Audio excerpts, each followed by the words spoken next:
What sorts of democratic interference with like the minimum wages or the oil taxes? Oh, this is what. Yeah, how do you know that? What?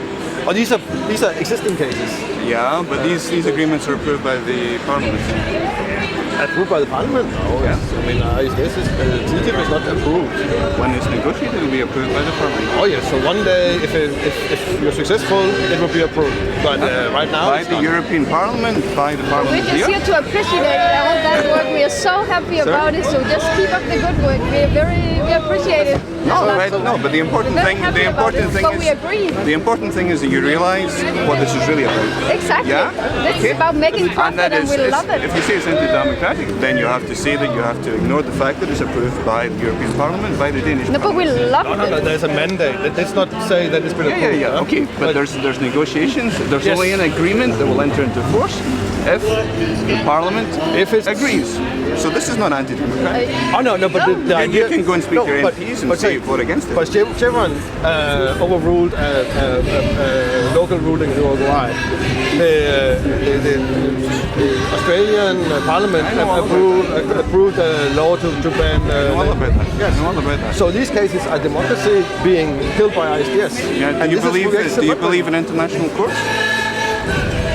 International criminal courts? No, I believe in the courts of Europe and America. Actually. They are fair. Really? Have you any cases of them being unfair? Yeah. Have you? Okay, good. Lots of cases against the US. 150 cases in the WTO against the US. But the courts were unfair. On the US refusing to implement its international obligations. But what we're talking about is discrimination against companies, like American companies in Europe and European. Yeah. No, yeah, because 130 cases against the US and the WTO. London School of You Economics have made to- an assessment and found I know perfectly well, Mr. Prophet, the professor that did it. Huh? Yeah, Lauge Skov. Yeah, I know. And you disagree with him? Yes, and he didn't look at the 130 cases against the US. I think you're making it up. No. Well, because Give me your what is your name? I'll send it. Dan Belusa. I don't have a card, but I can. Yeah. Are you in the conference? Or? I will be in there later. Okay. Yes. Then give me your contact details. Yes. I'll send this to you because what Lauga said is not right. I think it's a He's a board is. professor, but he's not right.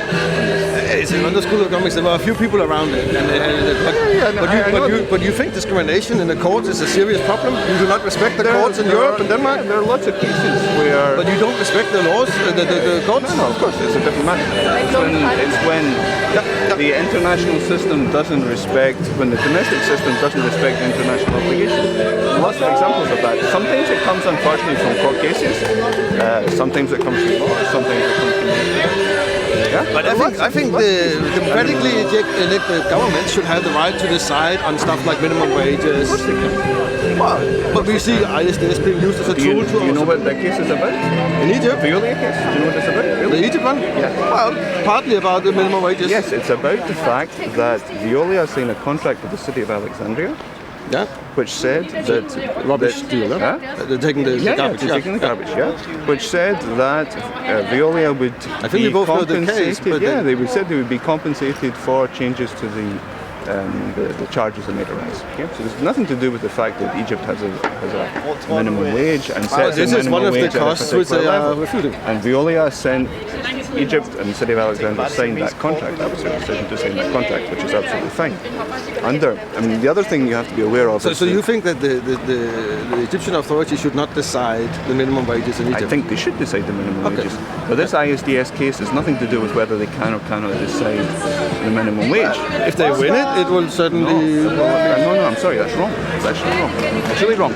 Because it's only about the contract for the refuge connection between Veolia and the city of Alexandria. Yeah, so Veolia will be exempt from the whatever. Veolia signed a contract with the city of Alexandria, but the city of Alexandria said we will compensate. Seriously, I'm not.